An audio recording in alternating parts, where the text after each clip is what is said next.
Welcome to the new class of Computer Programming and Computational Techniques. Second part of fourth module of S6 Civil Engineering KTU syllabus. Contents included in today's class are basic concepts of object-oriented programming, class, objects, constructors and destructors, and inheritance. So let's see one by one. From the topic, first we are going to see the basic concepts of object-oriented programming. This is an important question. Basic concepts are classes, objects, data abstraction and encapsulation, inheritance, polymorphism, dynamic binding, and message passing. Let's see one by one in detail. First, we are going to learn what is a class. A class is a collection of objects of similar type. Just imagine a class. That is, suppose you are studying in standard 1. Okay, you are studying in standard 1. So what is, that is the members of that particular standard are the students who are studying in that class, right? Suppose you are studying in some other higher classes. Suppose you are studying in engineering. So in that particular class, in that particular section or class, the contents or the data are the objects, students who all in that particular class. No other class student will come and sit in that particular class, right? So that is what a class is, a collection of objects of similar type.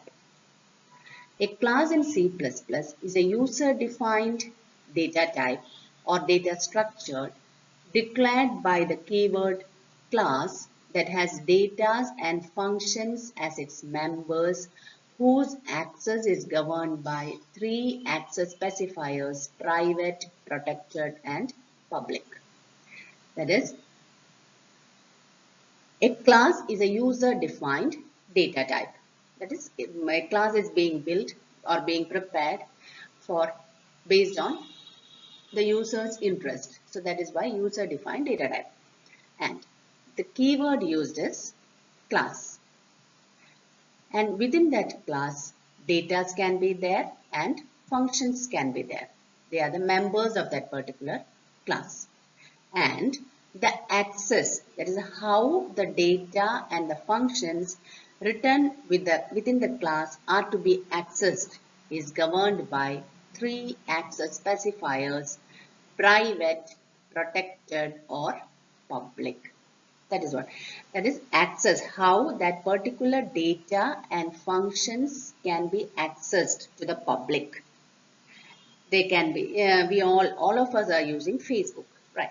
So when you are putting a photo or when you are uploading a photo, you can make it as private, you can make it as public, you can make it as logged, etc. The same way, the data and functions within the members, that are the members, right? So that data and functions can be accessed based on three access specifiers. If you are making it as private, some categories are there. If it is protected, some other. If it is public, some other. That we'll study in detail in the next class. Okay. So by default, access to members of a C++ class is private. If you are not giving any access specification, it becomes private. Okay, that is, it is a class is a collection of objects of similar type and is a user-defined data type used by the denoted by the keyword class, and the members are data functions, data and functions. That is data members and member functions. And access can be private, protected, or public. Normally, by default, the access is private. Next is objects. In the last slide, we have seen class includes objects, right? So objects are the students in the particular class. Okay, so that is what are basic runtime entities in an object-oriented system, runtime entities. That is when the program is being executed. At that time, objects are needed. Objects are instances of class which holds the data variables declared in class, and the member functions work on these class objects. Always the member functions or the data members worked on the class objects. Each objects have different data variables. Objects have different data variables. An object is an element of a class. That is, class includes objects. So objects have the behaviors of their class. So when a particular student is in first year engineering class means, or some particular class means, that whatever the features are there for that particular class, the same features are there for that students. Okay, so that is objects. So here is an example of class and object. Mango is there, apple, banana. We know that all of them are fruits. So you can write class is fruit. Okay, and mango is a data. That is, mango is a fruit and it belongs to the group fruit. Okay, so this will create an object mango. Mango is object and class is fruit. Hope that class and object is clear for you now. That is, this is the standard name fruit. Here you can write this class name and here you can write the object within that. So within this object only the class will be executed. Data abstraction and encapsulation is a hiding property of object-oriented programming, and abstraction is a method of hiding the unwanted information. That is, to hide the internal details and just show the functionality. Okay, focuses on what the object does. What's the duty? What the object is doing. That only we have to show and hide how it does. So that is data abstraction. Again, it is being explained, wrapping code and data together into a single unit. Class is an example of encapsulation. The next one is encapsulation, data abstraction and encapsulation. Okay. So what is, just remember, a medicinal capsule.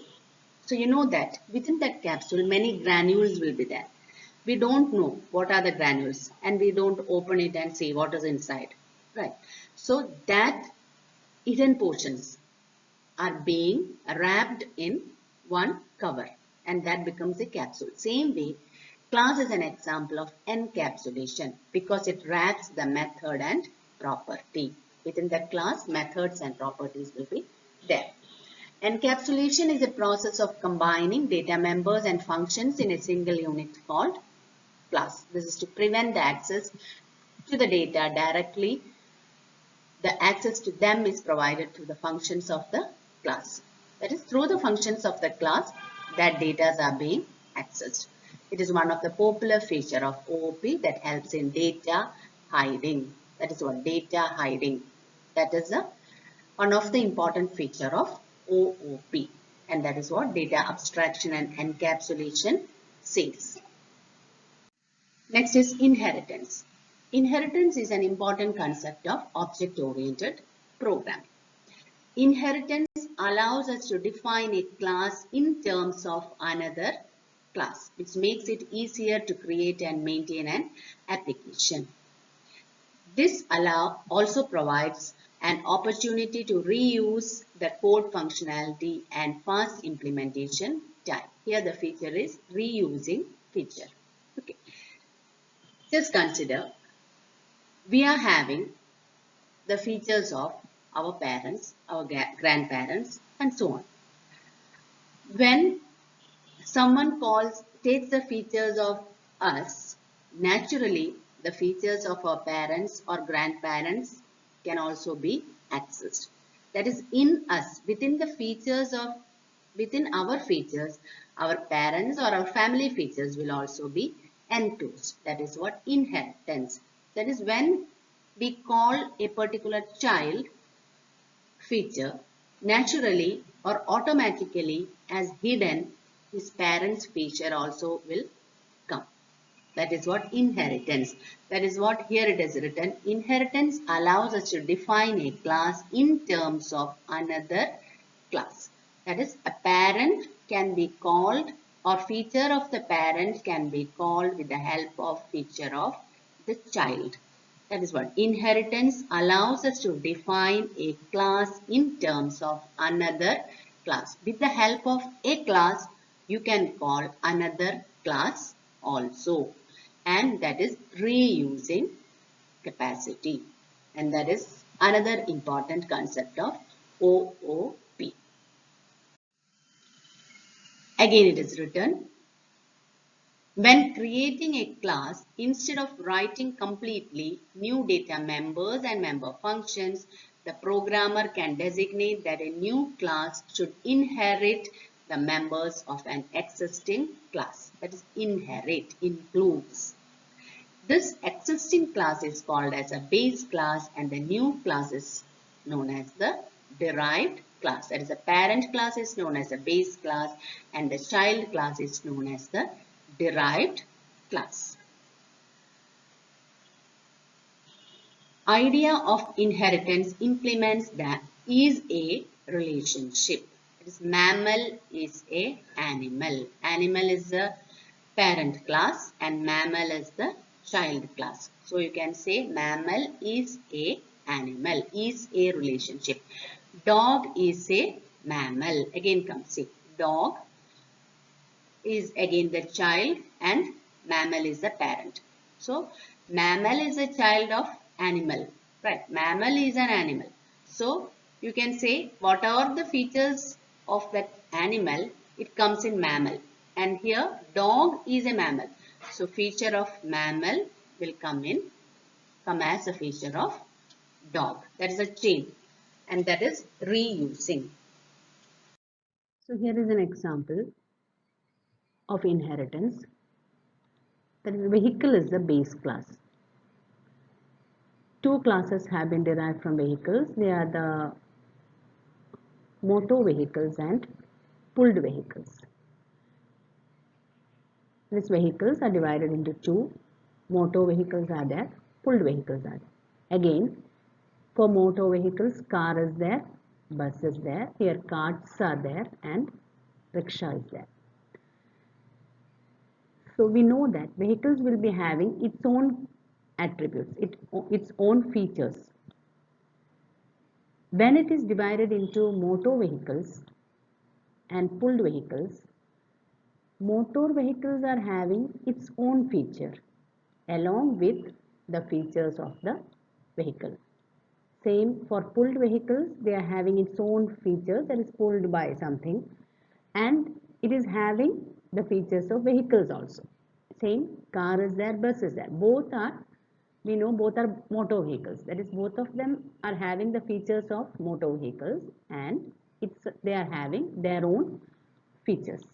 Okay, this is inheritance. Here the parent class, or this is the base class and these are the derived classes. When you come to this, vehicle is the base class and these following are the derived classes. So when you come to car class, when you come to the derived class, automatically the base class are also being used. This is inheritance. Next is polymorphism. What is morphism? Changing the shape. Polymorphism, changing the shape into many. That is polymorphism. That is what? Many forms. When you are taking plus, this is a sign what you are normally doing for addition. Same can be used for when it is being used with plus plus. See, the concept have been changed. It is auto increment. And when it is used in a particular word, that is my is there and then plus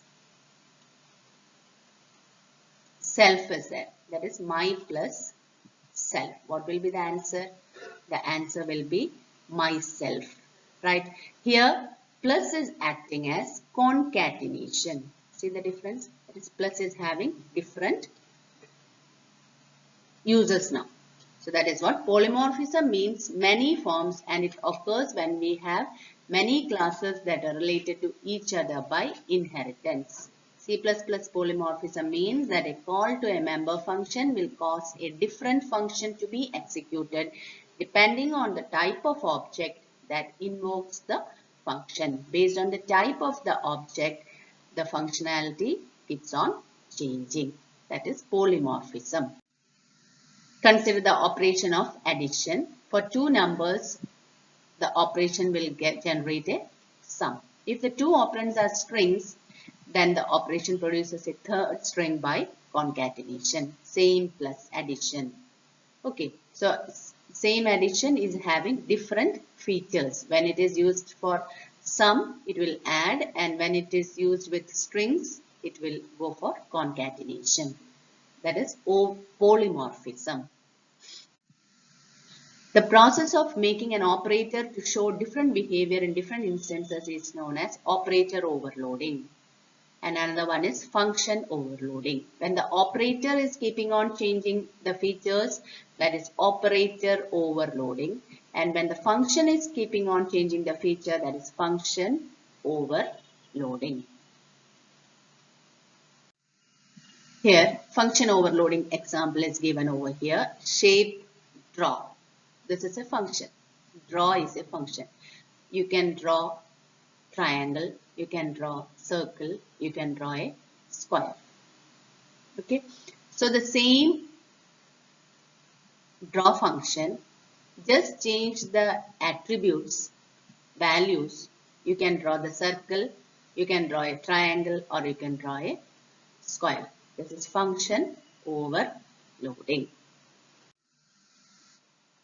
Next is dynamic binding or late binding. Binding, what is binding? That is including or adding. Binding refers to the linking of a procedure call to the code to be executed in response to the call. That is linking of a procedure call to the code to be executed in response to the call. That is based on the call, based on any particular call, the code and the procedure are being connected or being binded. That is mixing, adding, that is binding. Dynamic binding means that the code associated with a given procedure call is not known until the time of the call at runtime. That is at the runtime only. Runtime is the last time, last case, that is execution time. During that time only, the code associated with a given procedure call is known. Other than that, it is not known. That is dynamic binding or late binding. Late, that is at the end only we are going for execution. That is late. And at that time only it is binding. The code and the procedure are being mixed up. That is, the code and procedure call are linked only at run time. This sentence is explained more clearly with this. The code and the procedure call are linked or connected or added only at the runtime. Runtime is a late time. Okay, think like that. So that is why it is known as late binding. It's message passing. Whenever we do anything, message is being passed between them. That is, objects communicate with each other by passing messages. Message passing specifies the name of the object, function, and information to be sent. These messages are passed between object, function, right? So that is message passing. So contents will be from where to where and what is to be passed. That is message passing. Next is classes and objects. First, let's learn what is a class. A class is a user-defined data type, and it has data members and member functions. That is, based on the necessity of the user, he can define a class. and it includes the data members, the variables, and member functions are the methods or functions. And we know a function is used to do some process. Right. So it will be having the data members or the set of variables, that is the data variables it will be having, and then methods, member functions or functions it will have, and functions are used to do a particular process with the help of the data members. Okay, so that is a class. So this is the syntax of class definition, how to define a class. Okay, so class keyword you have to use, the name of the class, open the curly bracket since you are defining, so you have to explain it. Open the curly bracket, write the access specifiers, write the data members, and then mention the member functions or methods. If you are defining it, open the bracket, write the body of the function, close the member function, and at the end you have to close the class. You have to notice that while closing the class, after the closing bracket you have to put the semicolon also. So this is a syntax of a class. It is class name, open the bracket, write the access specifiers. It can be private, public or protected. Data members you have to mention, that is the variables you have to mention. Member functions or methods you have to define or declare if it is there. Okay, so we know if declaration means after the member functions you have to put the semicolon like this. Okay, this is just declaration. So if you want to do the definition, you no need to put the semicolon. You have to open the bracket and you have to explain the body of the function and then close it. Okay, so this is a syntax. Next, let's see what is an object. Object is an instance of a class. Runtime entity, that is an object. So class is defined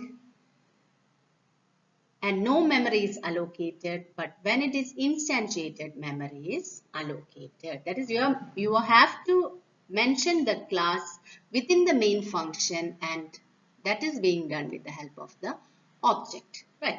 So here it is written that when a class is defined, no memory is allocated, but when an object is created, memory is allocated.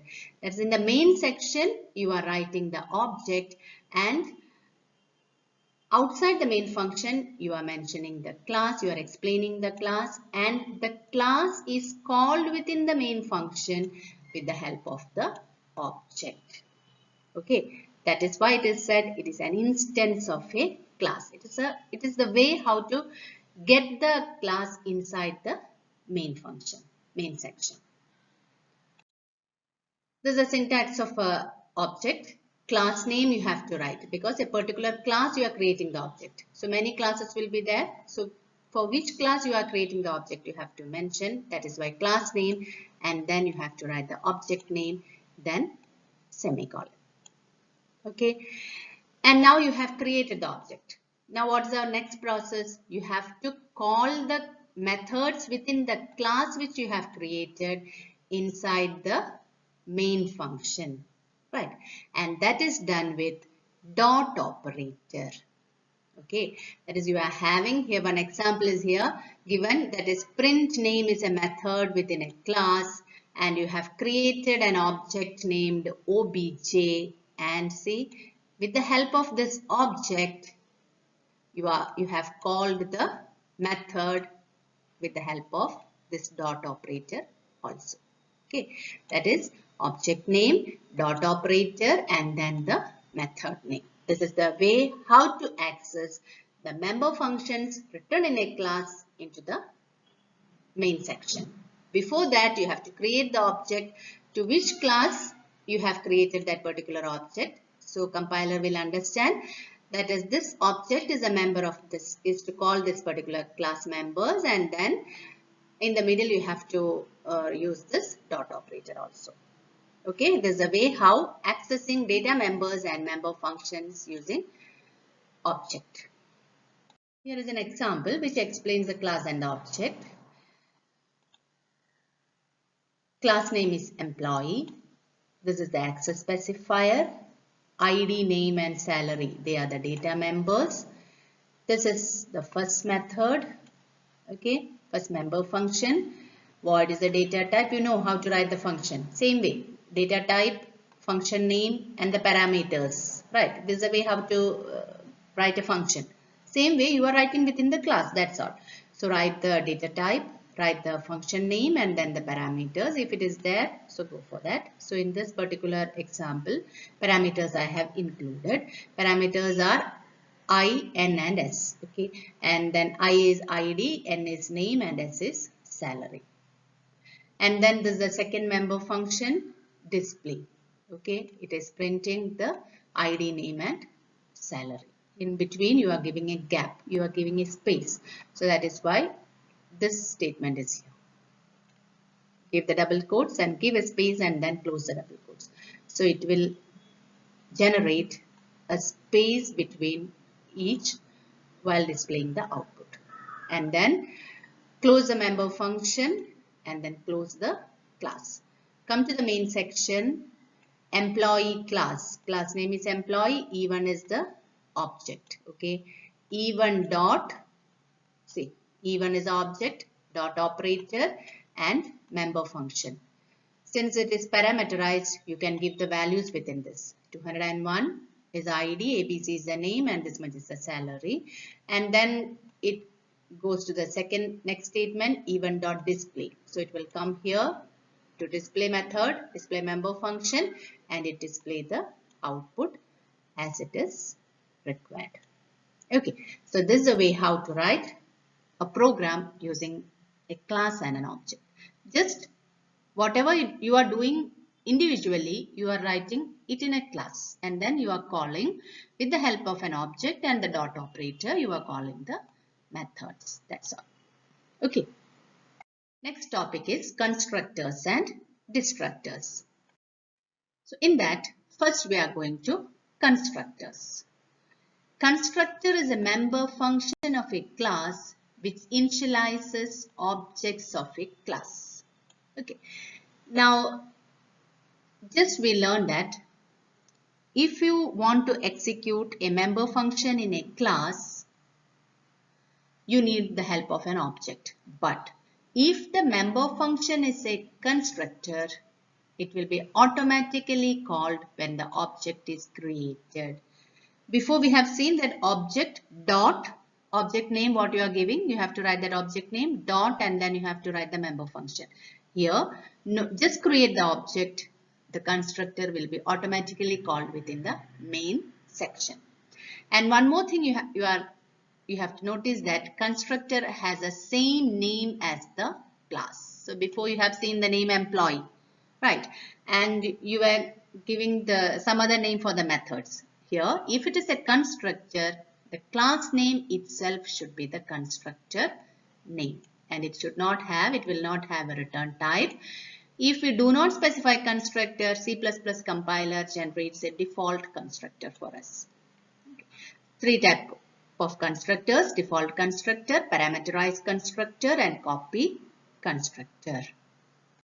This is syntax for default constructor, parameterized constructor and copy constructor. You have to write the constructor name. Here class name is written because constructor name and the class name is same.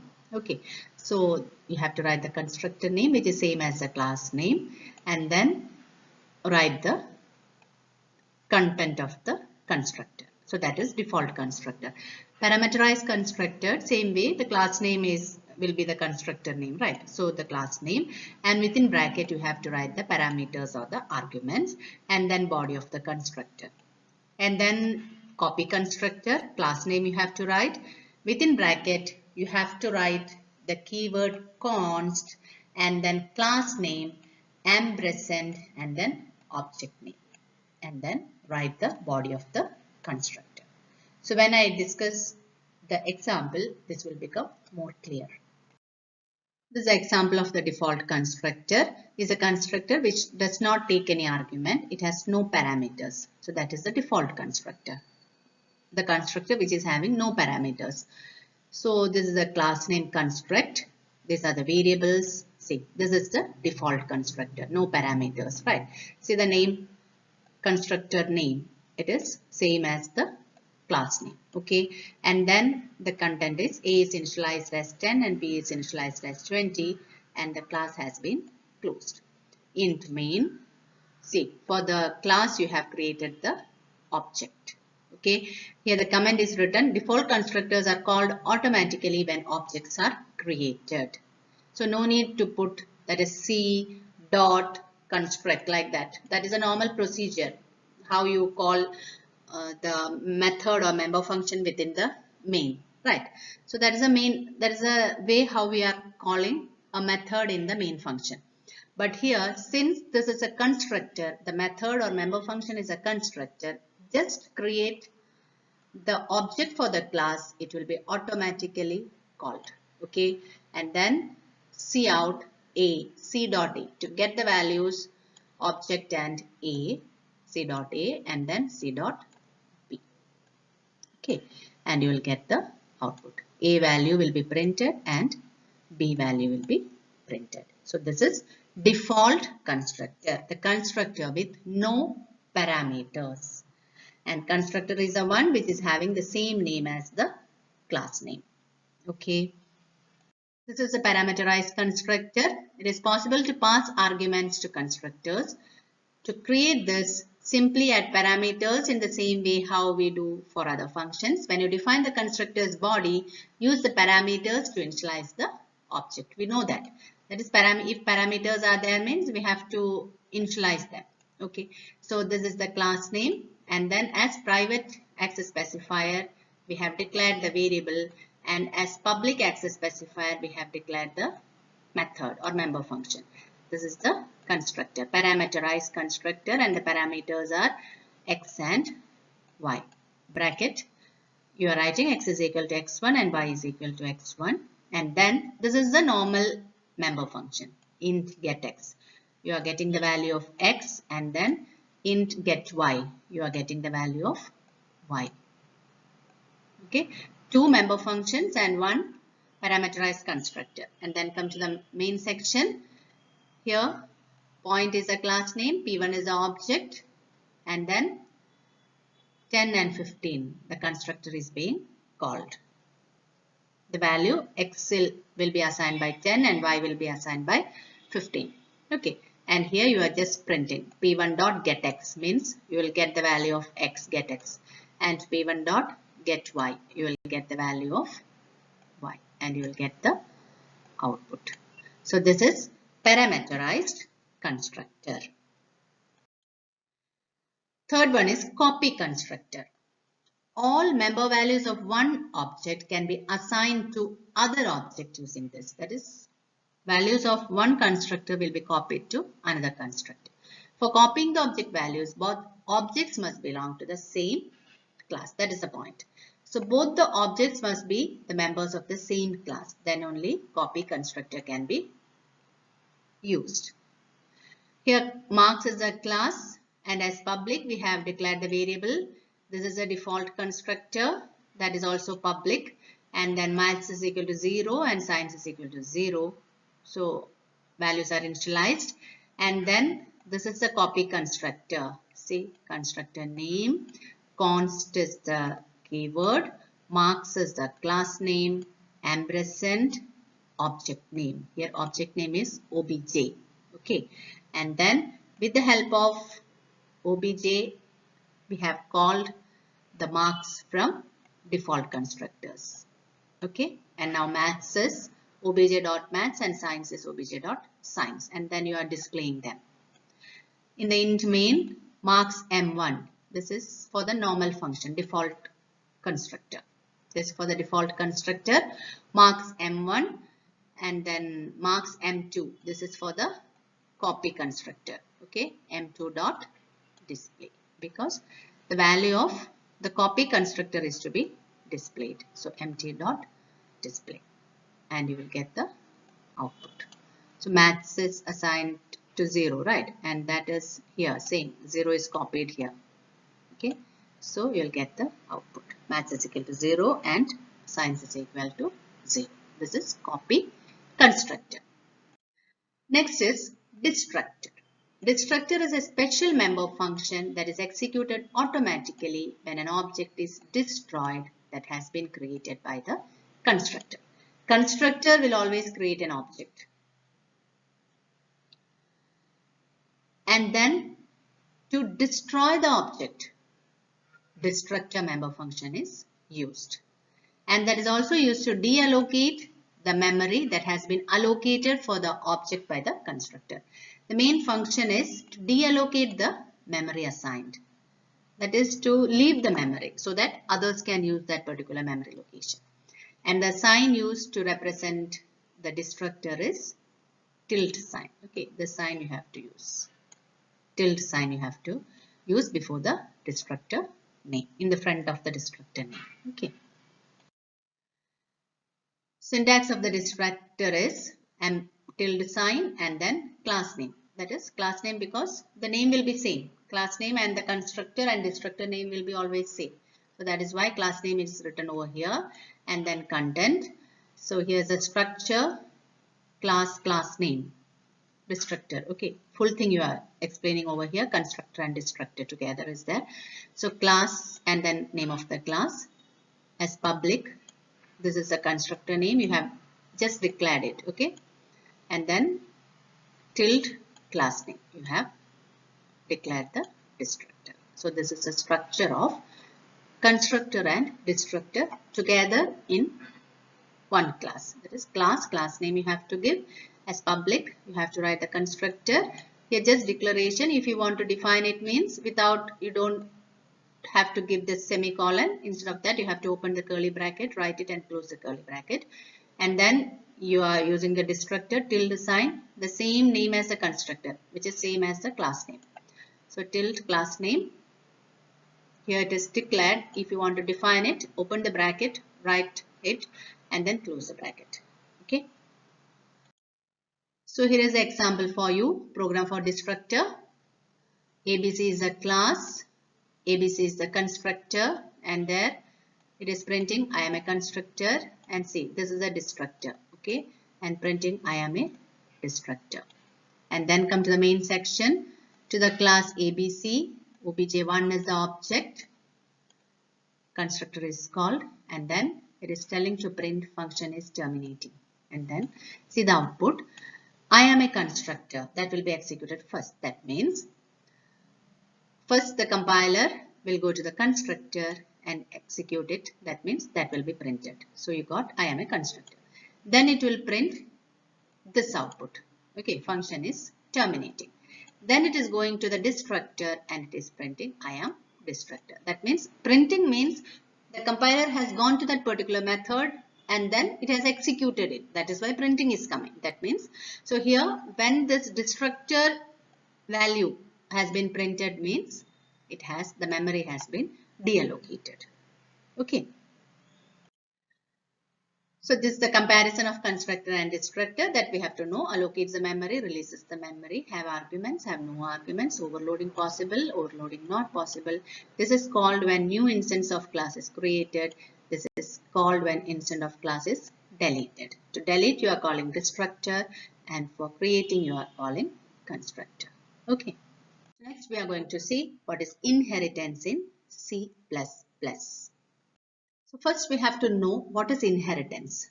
We have seen in the basic concepts what is inheritance. That is, from the main class, the properties of the main class is inherited in a subclass. That is, a parent class is deriving as child class and child class inherits the properties of the parent class. Inherits the characteristics of the parent class. That is, when we are calling the child class, automatically the parent class will be executed. That is inheritance. Inherits the property of the main class or the base class. Okay. That is what written. A capability of a class to derive properties and characteristics from another class. From the parent class, it inherits the properties. That is inheritance. Two classes are there in inheritance. Superclass. Superclass is otherwise known as a base class. And then subclass, that is otherwise known as the derived class. That is, subclass has been derived from the superclass. Okay. Superclass is the parent class and subclass is the child class. Here is the syntax of implementing inheritance. That is class keyword you have to write, subclass name, colon, and then access specifier mode, base class name.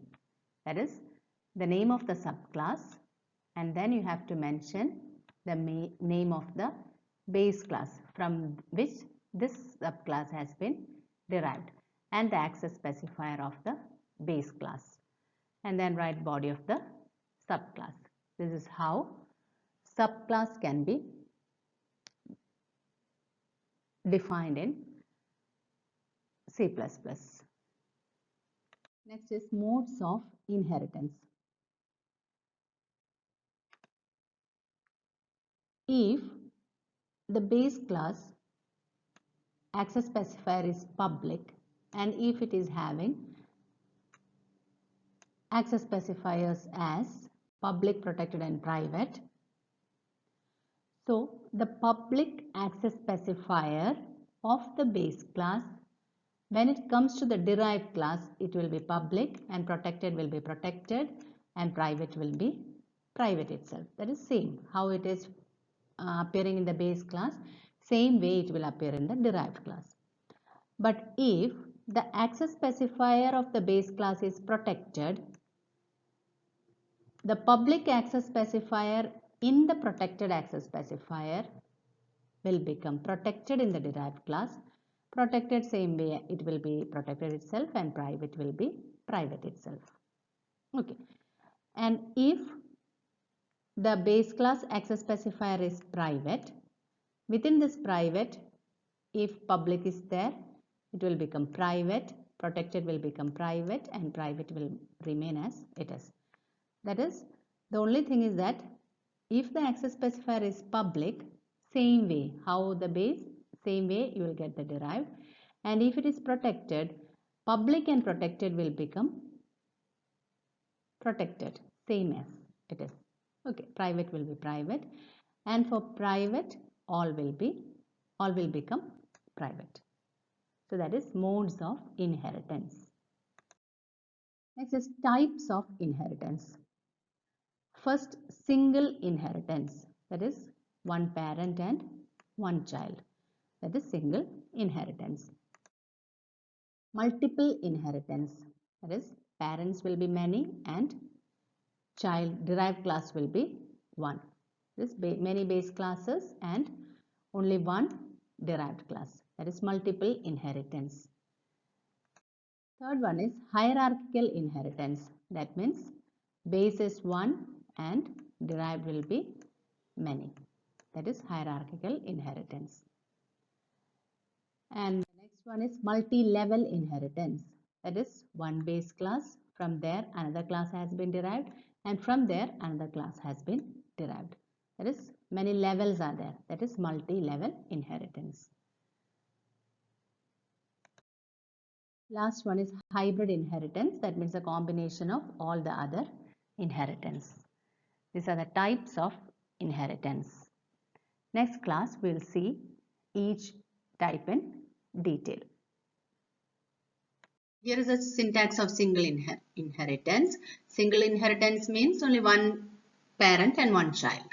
So A is the class name, super class name or base class name, and you have written the body of that, and then C, class B, colon, access specifier, and then base class name. Okay, B is the derived class and A is the base class. So class B has been derived from A, and you have to write the access specifier of class A.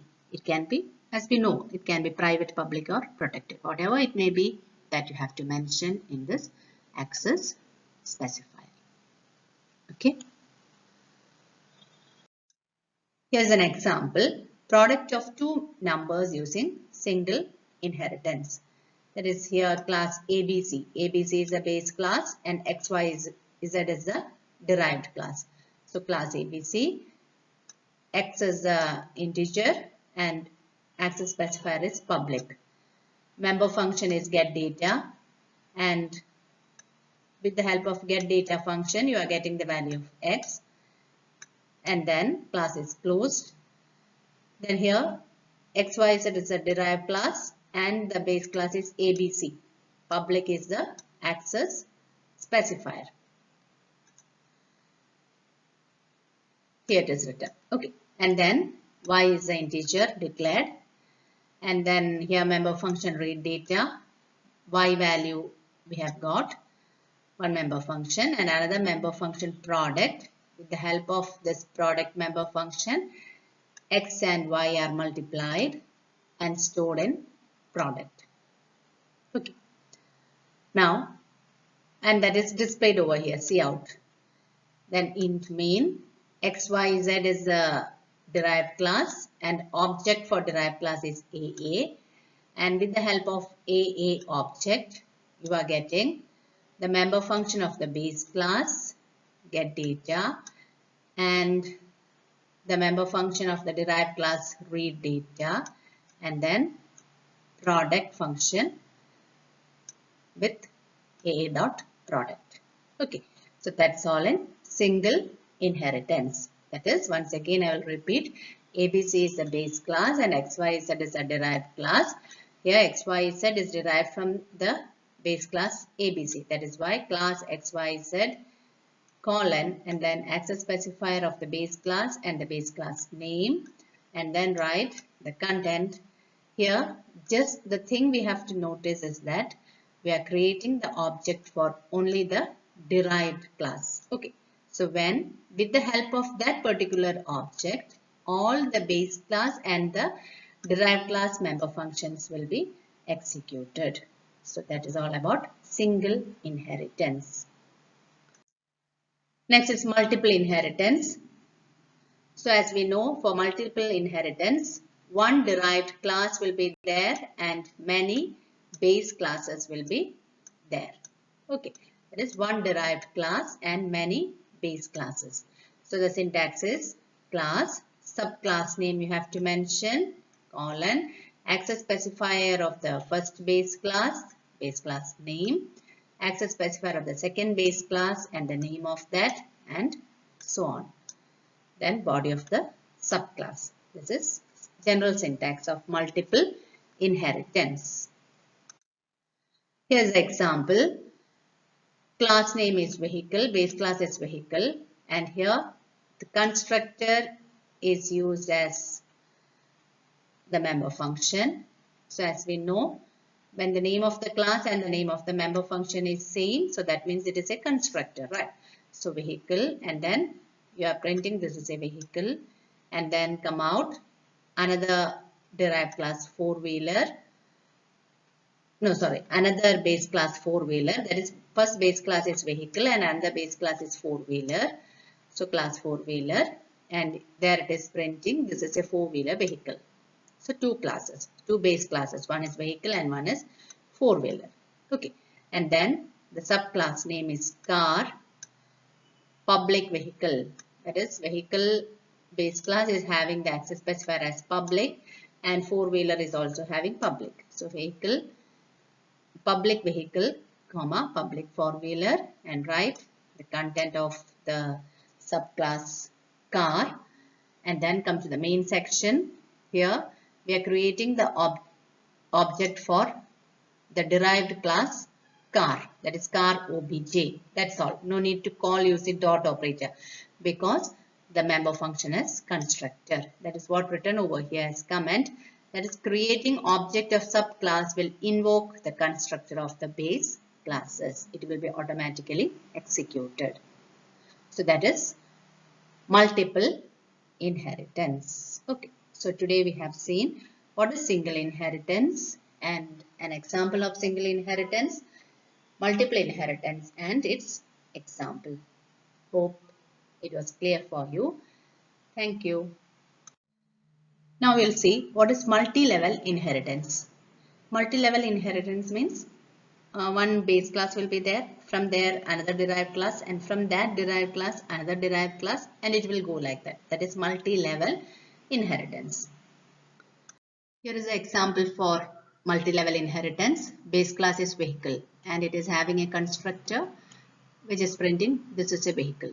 Okay, and then come to the derived class. Four-wheeler is the derived class which has been derived from the base class vehicle, and access specifier of base class has been given.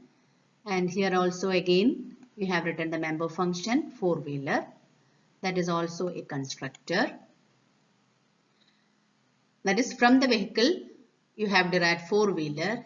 Here you see this is a second subclass. Okay, class car, and the parent of car is four-wheeler. That is from the vehicle is the first one. From the vehicle the four-wheeler has been derived, and from four-wheeler car has been derived. Okay, and here a constructor car. Then main section. For the lower level subclass you are creating the object car obj. Since this is a constructor, as we have discussed, no need to call the member function using dot operator. Automatically that will be executed. Okay, first the parent class will be executed, then the next child class will be executed, then the lower level child class will be executed. Next is hierarchical inheritance. That means more than one subclass from single base class. That is only one base class and many subclasses will be there. Many will be there. Okay. So that is hierarchical inheritance. So let's see the example of that. Here the same method has been followed. That is vehicle is a base class and car is one derived class and another derived class is bus. Public is the access specifier. It is mentioned over here. And constructors have been used. This is a vehicle is to be printed, and then car is the first derived class and bus is another derived class. When come to the main section, for the derived class, objects have been created and automatically the constructors will be executed. Okay, here first when for the derived class car, obj1 is the object, right? So with the help of that, with the help of obj1, this is a vehicle will be printed, and then another derived class is bus and obj2, and the same base class will be executed, and again this is a vehicle will be printed. So that's all about hierarchical inheritance. Okay, so today we have seen what is multi-level inheritance and hierarchical inheritance with example. Okay, hope it was clear for you. Thank you. In today's class, we have seen